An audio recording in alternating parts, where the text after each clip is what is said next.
Multilac. Colour the world Sri Lankan. සාමාන්‍යයෙන් අපි දන්නවා අයවැයක් කියන එක අපි සලකන්නේ ආර්ථික සංවර්ධන මෙවලමක් හෝ ආර්ථික සංවර්ධන උපක්‍රමයක් හැටියට නෙවෙයි. අයවැයක් කියන්නේ සාමාන්‍යයෙන් ඒ එන වර්ෂයක ඉදිරි වර්ෂයේ අය සහ වැය කළමනාකරණය පිළිබඳව ඉදිරිපත් කරනු ලබන රාජතාන්ත්‍රික ලියවිල්ලක්. නමුත් අයවැය තුල ඒ ආර්ථික සංවර්ධන උපක්‍රමයක් නොවුනට අයවැය කියන යෝජනාවලිය තුල රජයක ආර්ථික දැක්ම පිළිබඳ මූලික ලක්ෂණ ඉදිරිපත් කරන්නට අවශ්‍යයි. මේ අයවැය හැම තැනකම යලි යලිත් පුනරුච්චාරණය කරලා තියෙනවා මුදල් අමාත්‍යවරයා විසින් මෙය නිෂ්පාදන ආර්ථිකයක් සඳහා රට මෙහෙවන අයවැයක් කියලා. නමුත් අපිට කනගාටුවෙන් උනත් කියන්න සිද්ධ වෙනවා ශ්‍රී ලංකා නිදහස් වෘත්තීයවේදීන්ගේ සංවිධානයේ හැටියට මේ අයවැය නිෂ්පාදන ආර්ථිකයක් කරා කෙසේ වෙතත් මේක අර කෑෂ් ෆෝවර්ඩ් පන්නේ ඡන්ද ලබා ගැනීම සඳහා මුදල් බෙදා හරින එහෙමත් නැත්නම් ඊටාම සරලව කියනවා නම් මැතිවරණ සඳහා වන අයවැයක් මැතිවරණ ජයග්‍රහණය සඳහා වන ආර්ථිකයක් සඳහා වන අයවැයක් කියලා කියන කාරණේ තමයි අපිට ඉතා පැහැදිලිව පේන්න තියෙන්නේ. මොකද මේ රටේ ආර්ථිකය දැන් බොහෝ දෙනෙක් කියනවා මේ රටේ ආර්ථිකය කඩා වැටුනේ මේ කොරෝනා වසංගතය නිසා කියලා. නමුත් ඉතා පැහැදිලිව අපි දන්න දෙයක් තමයි අපි පිළිගන්නවා කොරෝනා වසංගතය නිසා රටේ ආර්ථික වර්ධන වේගය අඩාල වුණා ආර්ථික අර්බුදය තීව්‍ර වුණා. හැබැයි ආර්ථික විශේෂඥයෝ පෙන්වා දෙන ආකාරයට රටේ ආර්ථික අර්බුදය නිර්මාණය වෙන්න පටන් ගත්තේ 2012-13 වකවානුවේ ඉඳලා. මේ අයවැය ඉතා පැහැදිලිව පිළි අරගෙන තියෙන එක්තරා වැදගත් කාරණයක්. අපි ඒක අගය කරනවා සාධනීය ලක්ෂණයක් හැටියට. එකක් තමයි පිළි අරගෙන තියෙන කාරණේ දලදේශීය නිෂ්පාදිතයෙන් රාජ්‍ය ආදායම එන්න අඩුවීමේ ප්‍රවණතාවයක් තියෙනවා කියලා. ඒක ඉතාම සත්‍ය කාරණයක්. දෙවෙනි කාරණය තමයි අපිට ගෙවන්න තියෙන සමස්ත විදේශ ණය ප්‍රමාණය අපේ දලදේශීය නිෂ්පාදිතයේ ප්‍රතිශතයක් හැටියට කිව්වොත් 101%ක්. අපේ රටේ සම්පූර්ණ නිෂ්පාදන වටිනාකම් ටික කාට හරි දුන්නත් ඒත් තව එකක් තියෙනවා ගෙවන්න ණය හැටියට. මොකද 2019 අග වෙනකොට ලංකාවේ සියලු ණය ප්‍රමාණය ඇමරිකානු ඩොලර් බිලියන 62යි. අද වෙනකොට මේ අවුරුද්දේ අප්‍රේල් මාසෙ වෙනකොට ලංකාවේ ණය ප්‍රමාණය සම්පූර්ණ ණය බර ඇමරිකන් ඩොලර් බිලියන 86ක මට්ටමට පත් වෙලා තියෙනවා. ඒතර මෙන්න මේ වගේම පහුගිය වසරේ ලංකාවේ ආර්ථිකය 3.6කින් හැකිලෙන්න පටන් ගත්තා. ඒතර මේ කාරණා මැද්දේ තමයි මේ අයවැය ඉදිරිපත් කරනු ලැබුවේ. අපිට තේරුම් ගන්න බැරි කාරණය වෙන කිසිවක් නෙමෙයි. දලදේශීය නිෂ්පාදිතයේ ලැබෙන දායකත්වය රාජ්‍ය ආදායම අඩු වෙනවා නම් මේ ආණ්ඩුව ඉදිරිපත් කරපු 2022 වර්ෂය සඳහා ඉදිරිපත් කරපු අයවැයේ කිසිම තැනක සඳහනක් නැහැ දලදේශීය නිෂ්පාදිතය වැඩි කිරීම සඳහා කොහොමද මේ මුදල් කන්දරාව වියදම් කරන්නේ කියලා. අපි මේකේ බොහොම ලස්සන පුරාජේරු තියෙනවා.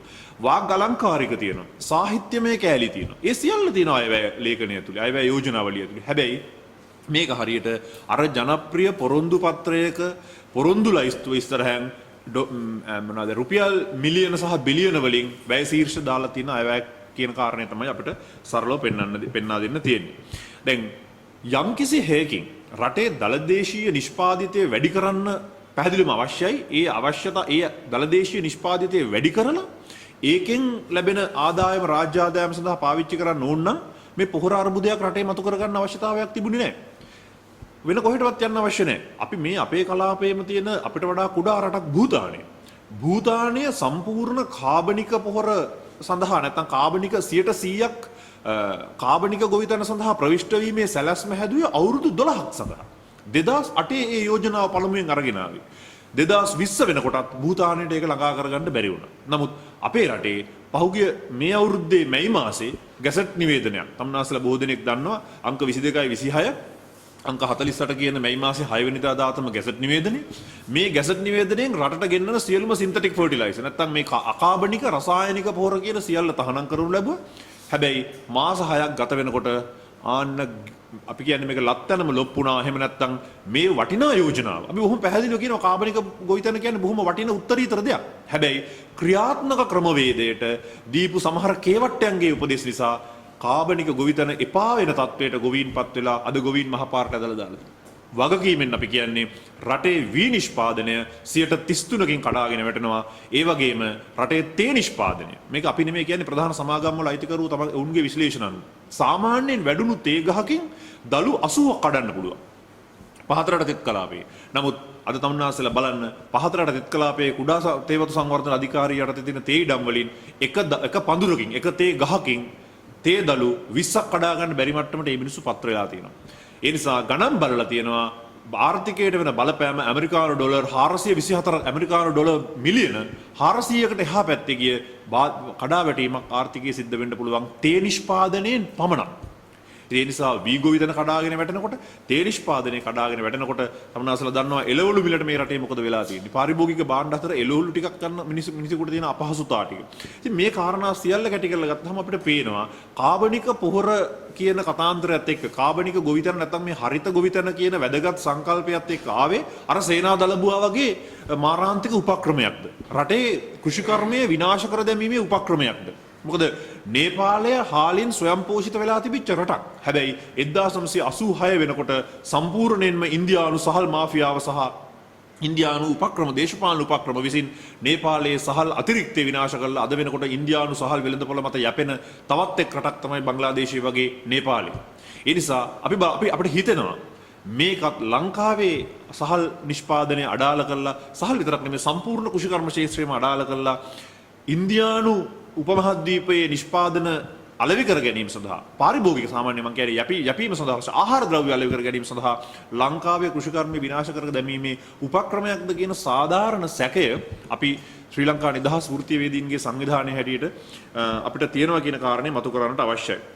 මොකද කාබනික පොහොර සමාන රසායනික පොහොර ආනයනය සඳහා පවතින ක්‍රමයේ යටතේ සාම්ප්‍රදායික ගොවිතැනට අවශ්‍ය රසායනික පොහොර ආනයනය සඳහා රජය වැය කරේ රුපියල් බිලියන 46ක් වගේ ප්‍රමාණයක්. ඒක සාමාන්‍ය රජයේ පුනරාවර්තන වියදම් වලින් 2%යි.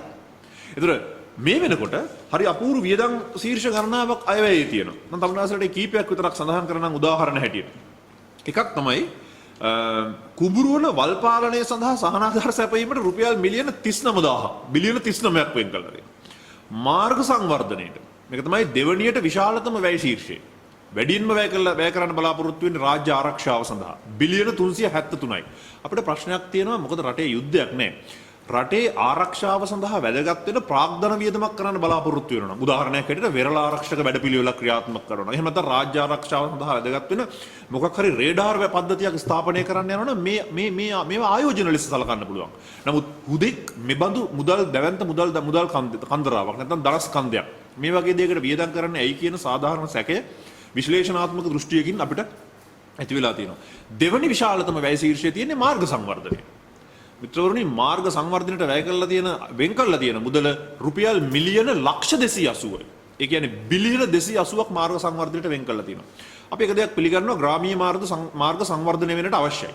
ග්‍රාමීය මාර්ග සංවර්ධනය වෙන්නට අවශ්‍ය වෙන්නේ වෙන හේතුවක් නිසා නෙමෙයි. සරල උදාහරණයකට ගත්තොත් මේ රටේ වෛද්‍යවරුන්ගේ 45ක් 50ක් ඉන්නේ බස්නාහිර පළාත ඇතුළේ. කොළඹ ගම්පහ දිස්ත්‍රික්කවල වැඩි ප්‍රමාණයක් ඉන්නේ. ඊළඟටත් ගත්තාම පස්සේ වැඩිපුරම වෛද්‍යවරු ඉන්නේ ග්‍රාමීය ප්‍රදේශවල තියෙන කුඩා නගරවල. ග්‍රාමීය රෝහල් වලට යන්න පහසුකම් නැහැ. ග්‍රාමීය පාසල් වලට ගුරුවරුන්ට යන්න පහසුකම් නැහැ. ප්‍රවාහන ප්‍රශ්න අනන්ත ප්‍රමාණ තියෙනවා. ඒ ප්‍රශ්න විසඳන්න අවශ්‍යයි. ඒ සඳහා යටිතල පහසුකම් නිර්මාණය කරන්න අවශ්‍යයි. පහසුකම් සලසන්න අවශ්‍යයි. අපි ඒ ගැන තර්කයක් නෑ අපි ඒක පිළිගන්නවා. හැබැයි මේ ධනස්කන්ධය අර මුලින් කිව්වා වගේ බෙදා හරින්න හදන්නේ ඉදිරි මැතිවරණ ඉලක්ක කරගෙන කොන්ත්‍රාත්කරුවන් අතරේ කියන කාරණේ නම් ඉතාම පැහැදිලියි. ඒ වගේම ග්‍රාම නිලධාරී වසම් ලංකාවේ තියෙන 14021කට වෙන් කරලා තියෙනවා වසමකට මිලියන 3 ගානේ රුපියල් මිලියන 42063ක්. ඒ වගේම පළාත් පාලන කොට්ටාශයකට රුපියල් මිලියන 4 බැගින් පළාත් පාලන කොට්ටාශ 4917ට වෙන් කරලා තියෙනවා රුපියල් මිලියන 19668ක්. ප්‍රාදේශීය ලේකම් කොට්ටාශ 331කට ඊට අමතරව රුපියල් මිලියන 19894ක්. ගම සමග පිළිසඳරක් වැඩසටහනට රුපියල් මිලියන 85000ක්. දැන් මේ වගේ ලයිස්තුවක් දිගටම කියාගෙන යන්න පුළුවන්. ඒ වගේම තියෙනවා ගෘහ ආහාර සුරක්ෂිතතා වැඩසටහනට. මොකද කාන්තාවන්ට සුපර් මාකට් චේන් එකක් පිළිබඳව කතා කරනවා. ග්‍රාමීය කාන්තාවන්ගේ ආර්ථික සුරක්ෂිතතාවය සඳහා සුපර් මාකට් චේන් එකක් පිළිබඳව කතා කරනවා. නමුත් අපි තමුන්නාන්සලාට නිදහස් වෘත්තීය වේදීන්ගේ සංවිධානයේ හැටියට එක දෙයක් මතක් කරන්න කැමතියි. මේ වෙනකොට ලංකාවේ යලිත් වතාවක් ඉතා අවාසනාවන්ත ලෙස ගබ්සා කිරීම වර්ධනය වෙන්න පටන් අරන් තියෙනවායි කියලා අපේ මූලික සමීක්ෂණ වලින් හෙළි වෙන්න පටන් අරන්. අපි බලාපොරොත්තු වෙන මේ පිළිබඳ විධිමත් පරීක්ෂණ වාර්තා ඉදිරියේදී එළි දක්වන සමීක්ෂණ වාර්තා ඉදිරියේදී එළි දක්වන්න. මේ වගේ ඉතාම අවාසනාවන්ත ලෙස ගබ්සා වලට එන්නේ වෙන කවුරුවත් නෙමෙයි ටීනේජර්ස්ලා. ගැටවර වියේ ඉන්න හිරිමල් වියේ ඉන්න දැරිවිය. කුරුණෑගල දිස්ත්‍රික්කයේ ආශ්‍රිතව මේ සම්බන්ධයෙන් තොරතුරු මූලික තොරතුරු ප්‍රමාණයක් අපි එක්කව කරගන්න ලැබුවා. මේවෙන් පේන්නේ වෙන දෙයක් නෙමෙයි. මේ රටේ යලිත් වතාවක් අපිට නොපෙනෙන දැවැන්ත සංස්කෘතික පරිහානියක් සහ සමාජ පීඩනයක්, සමාජයේ තියෙන හිංසනයක් යලිත් වතාවක් ක්‍රියාත්මක වෙගෙන ඉන්නවා කියලා. ශුද්‍ර මූල්‍ය කියලා ඇවිල්ලා තියෙන මාරාන්තික මූල්‍ය තොණ්ඩුවට නැත්තම් මේ මූල්‍ය උගුලට අහුවෙච්ච ග්‍රාමීය කාන්තාවෝ එක පැත්තකින් තමන්ගේ බඩු භාණ්ඩ උගස්ත යන පටන් අරන් තිනවා, අනිත් පැත්තෙන් සමහර තරවකරුවන්ගේ ලිංගික සූරකෑම් වලට ලක් වෙනවා. මේවායින් රටගොඩ ගැනීම සඳහා මොනවද සැලසුම් කරලා තියෙන දේවල් මේ පිළිබඳ කිසිම විග්‍රහයක් විශ්ලේෂණයක් අපි දකින්නේ නැහැ. ඊළඟට මේ මං කියවූ දැවැන්ත වැය ශීර්ෂ සියල්ල තමුන්නාසලා අපි ආරාධනා කර සිටිනවා මේ රටේ සිසු විද්වතුන්ට සහ මහ ජනතාවට මේ වැය ශීර්ෂ මොන අමාත්‍යාංශ යටතටද දාලා තියෙන්නේ. එතකොට පේනවා කුමන අරමුණක් අරබයාද මේසා දැවැන්ත ධනස්කන්ධයක් අවශ්‍ය තැන් වලට ස්ථාපනය කරගෙන තියෙන තැන් වලට දාගෙන තියෙන්නේ. ඒක පිටිපස්සේ තියෙන දේශපාලන වමනාව නිෂ්පාදන ආර්ථිකයක් කෙසේ වෙතත් මේ දේශපාලන වමනාව නම් ඉතා හොඳින් පේනවා. සෞඛ්‍යාංශයේ සංවර්ධනය සඳහා කියලා රුපියල් බිලියන 153ක් වෙන් කරලා තියෙනවා. අපි පිළිගන්නවා. හැබැයි රටට සම්පතක් වෙච්ච හිටපු ජනාධිපති මෛත්‍රීපාල සිරිසේන මැතිතුමාගේ කාලේ චීනයෙන් ලැබුණු ප්‍රදානයක් හැටියට සලකන පොළොන්නරුවේ ස්ථාපනය කළ තියෙන ජාතික වකුගඩු මධ්‍යස්ථානය. අදටත් දැවැන්ත පරිපාලන අර්බුද රාශියක් මැද්දේ හිතාමතාම දේශපාලන කුහකත්වයේ නිසාම ඒකට අවශ්‍ය මානව සම්පත සපයන්න නැතුව ඒක නිකම්ම නිකන් ඔහේ මේ පාළුවට යන්න ඇරලා තියෙනවා. මොන කේද වාචකයක් නෙමෙයි. මම කියන්නේ මෙන්න මේ වගේ දේවල් උතුරු නැගෙනහිර උතුරු පළාත උතුරු මැද පළාත නැගෙනහිර පළාත වගේ මේ වකුගඩු ප්‍රශ්නය උග්‍ර ප්‍රදේශවල පුද්ගලයන්ට සේවා ලබා ගැනීමට කොළඹට එන්න අවශ්‍ය නැහැ මේ මධ්‍යස්ථානය සක්‍රිය වුණොත්. සක්‍රිය කරන්න අවශ්‍ය සියලු යටිතල පහසුකම් නිර්මාණය කළා තියෙද්දි මේ ක්‍රියාත්මක මට්ටමට නොගෙනෙන්න අවශ්‍ය කරන මොකද්ද අදිසි අදෘශ්‍යමාන හස්තයක් ක්‍රියාත්මක කරනවා කියන කාරණය අපිට මතක් කරන්න සිද්ධ වෙලා තියෙනවා. ඉතින් දැන් මේ ආර්ථික අර්බුදයෙන් මේ ආර්ථික ගැටලුවෙන් ගොඩ යන්න ආණ්ඩුව යෝජනා කරලා තියෙන ක්‍රම කීපයක් ගැන සඳහන් කරන්න අවශ්‍යයි. අයවැය කතාව මුලහරිය සඳහන් වෙනවා රටේ තරුණ පරපුර මත්ද්‍රව්‍යයට ඇබ්බැහිවීමේ ප්‍රවණතාවයක් තියෙනවා කියලා. නමුත් මහාචාර්යතුමනි හරි කනගාටුවෙන් කියන්න ඕනේ අයවැය අවසාන හරිය තියෙනවා සුරාසල් විවෘත කිරීම සඳහා තියෙන නීති රීති ලිහිල් කරන්න ඕනේ කියලා. මෙන්න මේ වගේ සමහර විහිළු සහගත ප්‍රතිගතිතතා ප්‍රතිවිරෝධතා දැනුවත්ව හෝ නොදැනුවත්ව නැත්නම් ජනතාව මෝඩයා කියලා හිතාගෙන ඇතුළත් කරලා දිනනවා කියන කාරණේ මතක් කරගන්න. ඒ වගේම තමයි අපි දන්නවා විදේශ ශ්‍රමිකයන් වැඩි කිරීමේ උපක්‍රමය බොහොම යහුසුළු ඇති කරන්න අවශ්‍යයි කියලා ලහිලා ඊයේ මේ අයවැය තුළ යෝජනා කරලා තියෙනවා කතා කරන්න පටන් ගන්න තියෙනවා. නමුත් අසල දන්නවා 77 ආපු ওই විවෘතාර්ථික ක්‍රමයට මේ රටේ මවුරු කිසිම පාලනයකින් තොරව මැද පෙරදිග ගෘහ සේවයට වහල් සේවයට යවන්න පටන් ගත්තා. ඒ යැවීම සමග ලංකාවේ සිද්ධ වෙච්ච සමාජ විසංවිධානය වීම, පෞල් තුල සිද්ධ වෙච්ච සමාජ විසංවිධානය වීම යලිත් වතාවක් ඇතිවීමේ අනතුර තියෙනවා. මම මොහොතකට කලින් කිව්ව අර අකාලේ අහිංසක හිරිමල් වියේ දැරියන් ගැබ් ගැනීමේ ප්‍රශ්නය කියන එක ඉතා බරපතල ලෙස මම හිතන්නේ මෙතනින් පටන් ගත්ත සමාජ ප්‍රශ්න ගණනාවකට අපිට ඉදිරියේදී මුහුණ දෙන්න වෙනවායි කියන කාරණේ අපි මතක් කරගන්නට අවශ්‍යයි. ඒ නිසා අපි කියා සිටින්නේ මොකද රට දැවැන්ත ආර්ථික සහ දේශපාලන අර්බුදයක් ඉස්සරහා තියෙනවා. අපි ජාතක කතා උපහාරණයට අරගෙන අපේ ස්වාමින් වහන්සේලා ධර්ම දේශනා කරනවා. සමහර පඬිවරු විද්වතුන් දේශන පවත්වනවා.